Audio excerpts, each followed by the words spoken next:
നമസ്കാരം. നമ്മളെ രാജേഷിനോട് കളിക്കാൻ നിൽക്കരുത് ചേട്ടാ. രാജേഷ് ഒരു വാക്ക് പറഞ്ഞിട്ടുണ്ടെങ്കിൽ പറഞ്ഞാണ്. നമ്മളെ 113 ഇലക്ട്രിക് ബസ് തിരിച്ചുപിടിക്കുന്ന കാര്യം പറഞ്ഞിരുന്നല്ല. അപ്പൊ നമ്മൾ തിരിച്ചു പിടിക്കുന്നുണ്ടെങ്കിൽ തിരിച്ചു പിടിച്ചിരിക്കും. ഒരു വാക്ക് പറഞ്ഞാൽ നമ്മൾ മാറത്തൊന്നുമില്ല. അപ്പൊ കഴിഞ്ഞ ദിവസം നമ്മുടെ മന്ത്രി ഗണേഷ് കുമാർ എന്തിനു പറഞ്ഞ് CMD-ക്ക് എന്നെ പോലും കാണണ്ട, CMD-ക്ക് ഒരു കത്ത് കൊടുത്തോളൂ. 24 hours വണ്ടി നിങ്ങൾ പറയുന്ന സ്ഥലത്ത് പാർക്ക് ചെയ്ത് തരും. വണ്ടിയൊക്കെ തിരിച്ചു തരാന്നല്ലേ പറഞ്ഞാൽ ചെയ്തിരിക്കും, ഒരു സംശയമൊക്കെ. നമ്മളെ മേയർ വന്നിട്ടുണ്ട്. രാജേഷ് എന്താ നമുക്ക് ഇനി പുതുതായിട്ട് ഈ വിഷയത്തിൽ പറയാനുള്ളത്? ഒന്ന് പറഞ്ഞു കൊടുക്കും. നമ്മുടെ മന്ത്രി ഒന്ന് ഞെട്ടട്ടെ. തിരുവനന്തപുരം കോർപ്പറേഷനും KSRTCയും സ്മാർട്ട് സിറ്റിയും ചേർന്നൊരു ത്രികക്ഷി കരാറിന്റെ അടിസ്ഥാനത്തിൽ തിരുവനന്തപുരത്ത് സ്മാർട്ട് സിറ്റി ഫണ്ട് ഉപയോഗിച്ച് തിരുവനന്തപുരം കോർപ്പറേഷനിൽ വാങ്ങിയ ഇലക്ട്രിക് ബസ്സുകളുമായി ബന്ധപ്പെട്ട ചില കാര്യങ്ങൾ വ്യക്തത വരുത്താൻ വേണ്ടി മന്ത്രി പറഞ്ഞു, ഒരു കത്ത് കൊടുത്താൽ 113 ബസ്സും 1 മണിക്കൂറിനുള്ളോ 24 മണിക്കൂറിനുള്ളോ തിരിച്ചാൽ ഞങ്ങൾക്ക് ആ പ്ലാൻ ഇല്ല. എന്ത് രാജേഷ് ഇത്? പഴയ കൂടെ അന്തിച്ചർച്ചയിലൊക്കെ നിങ്ങൾ യൂട്ടേൺ അടിക്കുമ്പോൾ ഇപ്പൊ അടിച്ചെങ്ങനെ? നിങ്ങളല്ലേ പറഞ്ഞു നമുക്ക് വണ്ടി തിരിച്ചു പിടിക്കാം. ഇനി ആ 113 ബസ് തിരിച്ചെടുക്കാനായിട്ട് ഞങ്ങൾക്ക് ബസ് തിരിച്ചെടുക്കണമെന്നോ ബസ് ഓടരുതെന്നോ മറ്റുള്ള സ്ഥലങ്ങളിലെ ആൾക്കാർക്ക് യാത്ര ചെയ്യണ്ടെന്നുള്ള പോയിന്റ് ഒന്നുമില്ല. എടാ വല്ല പെവറില്ലല്ലോടെ, കുറച്ച് ബോഞ്ചാവെള്ളമൊക്കെ മേടിച്ചു കൊടുക്കണേ നമ്മുടെ മേയർക്ക്. മേയർ ഇപ്പൊ പറയണ കേട്ടോ നമുക്ക് വണ്ടി വേണ്ടാന്ന്. അപ്പൊ ഇത്രയും കാര്യം എനിക്ക് പറയാനുള്ളത്. എന്തിന് മാധ്യമപ്രവർത്തനം ഒന്നും ചോദിച്ചു നോക്ക്. ഇനിയിപ്പോ ചോദ്യം വല്ലതും മാറി കേട്ടാണ് നമുക്ക് അറിയില്ല, ഒന്ന് ചോദിച്ചു നോക്ക്. ഞങ്ങൾക്ക് ബസ് തിരിച്ചെടുക്കാനോ ബസ് എടുക്കാൻ വേണ്ടി കത്ത് കൊടുക്കാനുള്ള ആവശ്യം ഈ കരാർ നടപ്പിലാക്കണമെന്നുള്ള മാത്രമാണ് നമ്മുടെ ആവശ്യം.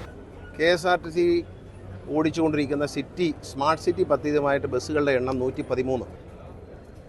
മറ്റ് 50 ബസ്സുകൾ KSRTCയുടെ ഉടമസ്ഥയിലുള്ള ബസ്സുകൾ. അങ്ങനെ ഇത്രയും വണ്ടികളാണ് തിരുവനന്തപുരത്ത് ഓടിക്കൊണ്ടിരിക്കുന്നത്.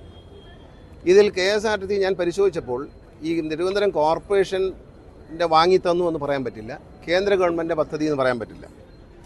കാരണം സ്മാർട്ട് സിറ്റി പദ്ധതിയുടെ സെൻട്രൽ ഷെയർ 500 കോടി രൂപയാണ്, സ്റ്റേറ്റ് ഷെയർ 500 കോടി രൂപയാണ്. ട്രിവാൻഡ്രം കോർപ്പറേഷൻ്റെ വകയായി 135.7 കോടി രൂപയാണ് ചെലവഴിച്ചിരിക്കുന്നത്. അപ്പോൾ ട്രിവാൻഡ്രം കോർപ്പറേഷൻ്റെ പണം എന്ന് പറയുന്നതും സ്റ്റേറ്റ് ഷെയർ എന്ന് പറയുന്നതും സംസ്ഥാന ഖജനാവിൽ നിന്ന് പോകുന്നതാണ്.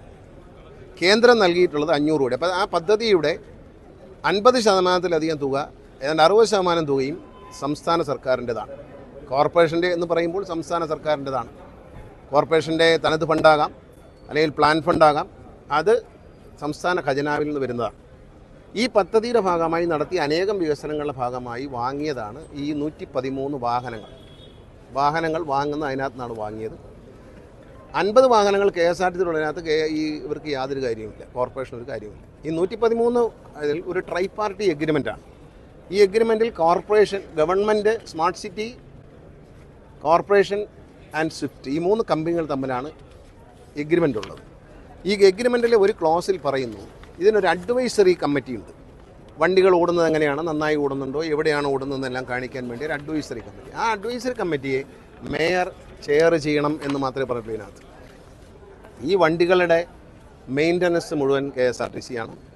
ഇതിന് ഡ്രൈവർ, കണ്ടക്ടർ, ടിക്കറ്റ് മെഷീൻ, സർവ്വ സാധനങ്ങളും KSRTC ആണ്. ഈ വണ്ടിയുടെ ഒരു സ്ഥിതി വളരെ മോശമായിരുന്നു. ഞാൻ മന്ത്രിയായി വന്നിട്ട് 2 വർഷം കഴിഞ്ഞു എന്ന് ഞാൻ പറഞ്ഞു. അന്നൊരു വലിയ വിവാദം ഉണ്ടായി, നഷ്ടത്തിലാണ് എന്ന് ഞാൻ പറഞ്ഞു എന്നാണ്. നഷ്ടത്തിൽ തന്നെയായിരുന്നു. അന്ന് ഒരു വണ്ടിയുടെ ശരാശരി വരുമാനം 2500 രൂപയായിരുന്നു, ഒരു വണ്ടിയുടെ ഒരു ദിവസത്തെ വരുമാനം. ഇന്ന് അത് KSRTCയുടെ വളരെ സജീവമായ പ്രവർത്തനങ്ങൾ, ഞങ്ങളുടെ ഒരു പ്ലാനിങ്, ഞങ്ങളുടെ ഒരു ഷെഡ്യൂളിംഗ് എല്ലാം വെച്ചുകൊണ്ട് ഇന്ന് 8500 മുതൽ 9000 രൂപ വരെയാണ് ശരാശരി ഒരു ബസ്സിൻ്റെ വരുമാനം. ഇത് കേരളത്തിലെ ജനങ്ങൾ കേൾക്കണം. ഈ 2500 നിന്ന് 2 വർഷം കൊണ്ട് 8000, 2 വർഷമല്ല അതിനു മുമ്പേ ആയി കഴിഞ്ഞു. ഒരു വർഷത്തിനുള്ളിൽ തന്നെ 8000 മുതൽ 8500, 9000 രൂപ വരെ നമ്മൾ വരുമാനം വർദ്ധിപ്പിച്ചു. പിന്നെ ഈ ന്യൂസ് 18 പോലുള്ള ചില ചാനലുകൾ പറയുന്നത് KSRTCക്ക് പണി കിട്ടിയെന്നാണ്. മണ്ടത്തരം പറയരുത്. KSRTC നഷ്ടത്തിലേക്ക് വന്നത് ഇതുകൊണ്ടൊന്നുമല്ല. ഇതൊരു നിസ്സാര കാര്യമാണ്. KSRTCയുടെ വരുമാന വർധനം എന്ന് പറയുന്നത് സംസ്ഥാന തലത്തിലുള്ളതാണ്. KSRTC എല്ലാ ഡിപ്പോയും ലാഭത്തിലാക്കിയെന്ന് KSRTCയുടെ CMD തന്നെ പറഞ്ഞു. അത് ഈ വണ്ടി ഓടിയിട്ടാണോ? ഈ വണ്ടി തിരുവനന്തപുരത്തിന് പുറത്ത് ഓടുന്നില്ല, മറ്റ് ജില്ലകളിൽ ഓടുന്നുണ്ടെന്ന് അദ്ദേഹം, ബഹുമാനായ മേയർ പറഞ്ഞു കേട്ടു. ഞാൻ കണ്ടില്ല. പക്ഷേ ഒരു ജില്ലയിൽ ഓടുന്നില്ല, വേറൊരു ജില്ലയിൽ ഇത് ഓടിക്കാൻ പറ്റത്തില്ല. ഇതിന് ഭയങ്കര മെയിൻ്റനൻസ് ആണ്. ഇതിൻ്റെ ടയർ എന്ന് പറയുന്നത് സാധാരണ ഒരു സൂപ്പർ ഫാസ്റ്റിൻ്റെ ടയർ 40,000-45,000 കിലോമീറ്റർ പോയാൽ 60,000 കിലോമീറ്റർ വരെ പോകും. പക്ഷേ ഇതിൻ്റെ ടയർ 30,000 കടക്കില്ല. ഇത് ടയർ തേഞ്ഞ് പോയിക്കൊണ്ടിരിക്കുകയാണ്. ഇതിന് പ്രത്യേകിച്ച് മെയിൻ്റനൻസ് വലിയ പാടാണ്. ഞാൻ വന്ന സമയത്ത് ഞങ്ങളിത് പരിശോധിക്കുമ്പോൾ ഏതാണ്ട് 50% ഇത് ചാർജിങ്ങിൽ ഓടാൻ പറ്റുന്നുണ്ടായിരുന്നുള്ളൂ. ഇന്ന് ഏതാണ്ട് 70-75% ഓടുന്നുണ്ട്. കമ്പനിക്കാരെ വിളിച്ചു വരുത്തി വഴക്കുണ്ടാക്കി അത് ഒരുവിധം കറക്റ്റ് ചെയ്തു. കാരണം ബാറ്ററി ഇനി അടുത്ത ഘട്ടണം, അടുത്ത വർഷമൊക്കെ ആകുമ്പോഴത്തേന് ബാറ്ററി തീരും.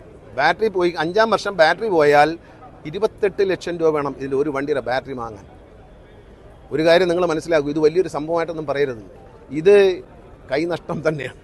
കാരണം 28 ലക്ഷം രൂപ കൊടുത്താൽ ഒരു മിനി ബസ് കിട്ടും, ഡീസൽ മിനി ബസ് കിട്ടും. അപ്പോൾ നമ്മൾ വാങ്ങിയല്ലോ, ഐഷറിൻ്റെ വണ്ടി വാങ്ങി നിങ്ങൾ കണ്ടതാണ്. ആ വണ്ടിയുടെ ശരാശരി കിലോമീറ്റർ വരുമാനം എന്ന് പറയുന്നത് 52 രൂപ വരെ വരുന്നുണ്ട്. കോടി വരെയാണ് ഇപ്പോൾ പുതുതായിട്ട് വരുന്നുണ്ട്. അതിൻ്റെ വില എന്ന് പറയുന്നത് 28 ലക്ഷം. ഇതിൻ്റെ വില 1 കോടി രൂപയാണ് ഒരു വണ്ടിക്ക് 1 കോടി രൂപ. 5-ാം വർഷം ഈ വണ്ടിക്ക് 25 ലക്ഷം രൂപ 28 ലക്ഷം രൂപയ്ക്ക് ബാറ്ററി വാങ്ങണം. ഇതെല്ലാം വളരെ വ്യക്തമായി കാണാം. സാങ്കേതികമായി അറിയാവുന്നവർക്ക് ഇത് മനസ്സിലാവും. ജനങ്ങൾ മനസ്സിലാകാത്ത ഭാഷയിൽ ഞാൻ സ്നേഹത്തോടെ പറയുകയാണ്. 28 ലക്ഷം രൂപയ്ക്ക് വാങ്ങിച്ച വണ്ടിക്ക് കിട്ടുന്ന ഒരു ഇതില്ല. ഇപ്പം 8000 രൂപ ശരാശരി കിട്ടുമെന്ന് പറയുമ്പോൾ 42 രൂപ ഒരു കിലോമീറ്ററിന് ഏണിങ്സ് പെർ കിലോമീറ്റർ ഒരു കിലോമീറ്റർ ഓടുമ്പോൾ കിട്ടുന്നുണ്ട്. നേരത്തെ കിട്ടിയിരുന്നത് 27 രൂപ 26 രൂപയായിരുന്നു. ഇപ്പോഴത് 42 വരെ നമ്മൾ എത്തിച്ചിട്ടുണ്ട്. പക്ഷേ ഇതിൻ്റെ ഈ വലിപ്പം തന്നെയുള്ള ഡീസൽ മിനി ബസ് വാങ്ങിയ വണ്ടികൾക്ക് 50-ന് മേളിൽ EPK കിട്ടുന്നുണ്ട്, ഗ്രാമപ്രദേശങ്ങളിലൊക്കെ ഓടുന്ന വണ്ടികൾ. പിന്നെ നെടുമങ്ങാട് താമസിക്കുന്നവരെയും പോത്തൻകോട് താമസിക്കുന്നവരെയും ആറ്റിങ്ങൽ താമസിക്കുന്നവരെയും നെയ്യാറ്റിൻകര താമസിക്കുന്നവരെയും തിരുവനന്തപുരത്തേക്ക് കൊണ്ടുവരാൻ പറ്റില്ല, വണ്ടി കയറ്റൂല എന്ന് പറയാൻ കേരള സർക്കാരിന് കഴിയില്ല, ഞങ്ങളുടെ സർക്കാരിന് കഴിയില്ല, അത് ഞങ്ങൾ പറയില്ല. ഇനി ആ 113 ബസ് തിരിച്ചെടുക്കാനായിട്ട് ഞങ്ങൾക്ക് ബസ് തിരിച്ചെടുക്കണമെന്നോ ബസ് ഓടരുതെന്നോ മറ്റുള്ള സ്ഥലങ്ങളിലെ ആൾക്കാർക്ക് യാത്ര ചെയ്യണ്ടെന്നുള്ള പോയിന്റ് ഒന്നുമില്ല. വീണ്ടും പറയണു വേണ്ട, ഇത് എന്ത് പറ്റി? എന്തായാലും ഇത് തർക്കുത്തരം പറയാനോ ഗുസ്തി മത്സരത്തിനോ ഒന്നും അല്ല ഞങ്ങൾ ഈ വിഷയം ഉന്നയിച്ചത്. അതിനൊന്നുമില്ല. എന്തരടെ തർക്കിക്കാനും ഗുസ്തി പിടിക്കാനും ഇല്ലെന്നോ? പിന്നെ എന്തിനാണ് നീ ഇമാതിരിയൊക്കെ ഡയലോഗ് അടിച്ചത്? വാർത്തയിൽ ഇടം പിടിക്കാനാ? ഇമാതിരി ഗീവാണോ കഴിക്കാൻ നേരത്തെ ഓപ്പോസിറ്റ് ആരാണെന്ന് നോക്കണ്ടേ? ഒരു മര്യാദയൊക്കെ വേണ്ടേ? എന്നാലും ഗണേഷ് കുമാർ ഒരു 1.5 അടിയായി പോയില്ലേ നമ്മുടെ ഗണേഷ് കുമാർ നമ്മുടെ VV രാജേഷിന് കൊടുത്തത്? എനിക്ക് വളരെ ക്ലിയർ ആയിട്ട് പറയാം. മേയർ അദ്ദേഹം എന്നോട് സംസാരിക്കുകയോ ഞങ്ങൾ കത്തുകയും ചെയ്തിട്ടില്ല. വളരെ ഫ്രീ ഹാൻഡായിട്ട് പറയുന്നു. അദ്ദേഹത്തിന് ഉറപ്പ് നൽകുകയാണ്, അദ്ദേഹം ഇത് ഞങ്ങൾക്ക് വേണമെന്ന് എഴുതി തന്നാൽ 24 മണിക്കൂറിനുള്ളിൽ ഈ 113 വണ്ടികളും കോർപ്പറേഷൻ തിരിച്ചു കൊടുത്തേക്കാം. കോർപ്പറേഷൻ അത് കൊണ്ടുപോയി അവർക്ക് ഇഷ്ടമുള്ള സ്ഥലത്തിടാൻ ഞങ്ങളുടെ ഡിപ്പോയിൽ നിന്ന് ഇടാൻ ഞങ്ങൾ പകരം 150 വണ്ടികൾ പുറത്തുനിന്ന് കൊണ്ടുവരും. വേറെ ഒന്നുമല്ല, ഈ ഗ്രാമപ്രദേശം പോത്തൻകോട് എന്നുള്ളവർക്ക് കോർപ്പറേഷൻ എന്ന് പറയുന്ന ഒരു ഉദാഹരണം പറയാം. കോർപ്പറേഷൻ വന്ന് നിൽക്കുന്നത് കടക്കൂട്ടത്താണ്. കണിയാപുരത്താണ് ബസ് സ്റ്റോപ്പ് നമുക്ക് സ്റ്റേഷനുള്ളത്. കണിയാപുരത്ത് നല്ല ഓപ്പറേറ്റ് ചെയ്യാൻ പറ്റും. ഈ കോർപ്പറേഷൻ അതിർത്തി കിടക്കുന്ന പോത്തൻകോട് ഭാഗത്തേക്കുള്ള പല പ്രദേശങ്ങളുണ്ട്. ശ്രീകാര്യം ആ ഭാഗത്ത് ഇങ്ങനെ വന്നു കഴിഞ്ഞാൽ പോത്തൻകോടിൻ്റെ ഭാഗമായി ബന്ധപ്പെട്ട് അവിടെ നിന്നുള്ളവർക്ക് യാത്ര ചെയ്യണ്ടേ നഗരത്തിലേക്ക്? നെയ്യാറ്റിൻകരയുള്ളവരെ കൊണ്ടുവന്നിട്ട് കരമനയിൽ ഇറക്കി പിന്നെ പാപ്പനംകോട് ഇറക്കി വിട്ടിട്ട് വേറെ വണ്ടി കയറാൻ പറയാൻ പറ്റത്തില്ല. KSRTC സംബന്ധിച്ച് നെയ്യാറ്റിൻകരയിൽ നിന്ന് യാത്രക്കാർ കയറിയിട്ടുണ്ടെങ്കിൽ കൊണ്ടുവരും. പിന്നെ നെയ്യാറ്റിൻകരയ്ക്കും ആറ്റിങ്ങിനൊക്കെ ഓടുന്ന പല വണ്ടികളും ഞങ്ങളുടെ വണ്ടിയാണ്. ഞങ്ങൾക്ക് 50 വണ്ടിയുണ്ട്, ബാറ്ററി വണ്ടി. അതാണ് ഓടുന്നത്. ലോൺ എടുത്ത് ഞങ്ങൾ വാങ്ങിച്ച വണ്ടിയാണ് കിഫ്ബിയിൽ നിന്ന്. ആ വണ്ടികൾ ഓടുന്നുണ്ട്, ആ വണ്ടി ഓടിക്കും, അതിനാരുടെ അനുവാദം ആവശ്യമില്ല. പിന്നെ ഞാൻ പരിശോധിച്ചപ്പോൾ ഈ 113 കിലോമീറ്റർ വണ്ടികളിൽ 3-4 കിലോമീറ്ററാണ് ചില വണ്ടികൾ ഔട്ടറിലേക്ക് പോകുന്നത്. ഈ എഗ്രിമെൻറ്റ് പ്രകാരം ഇതിൻ്റെ GPS പൊസിഷൻ പരിശോധിക്കാനുള്ള ചുമതല ഏൽപ്പിച്ചിരിക്കുന്നത് സ്മാർട്ട് സിറ്റി CEOയ്ക്കാണ്. അവർക്ക് അപ്പോഴപ്പോൾ കിട്ടിക്കൊണ്ടിരിക്കില്ലേ, കണ്ടോളൂ. ആവശ്യമില്ലാത്ത കാര്യങ്ങൾ പറയണ്ട, ഇങ്ങനെയുള്ള കാര്യങ്ങൾ പറഞ്ഞ് രാഷ്ട്രീയം അതല്ല. ഞാനൊരു കാര്യം പറയുന്നു, കേരളത്തിലെ ജനങ്ങളെ, തിരുവനന്തപുരത്തെ ജനങ്ങളെ ബുദ്ധിമുട്ടിക്കില്ല.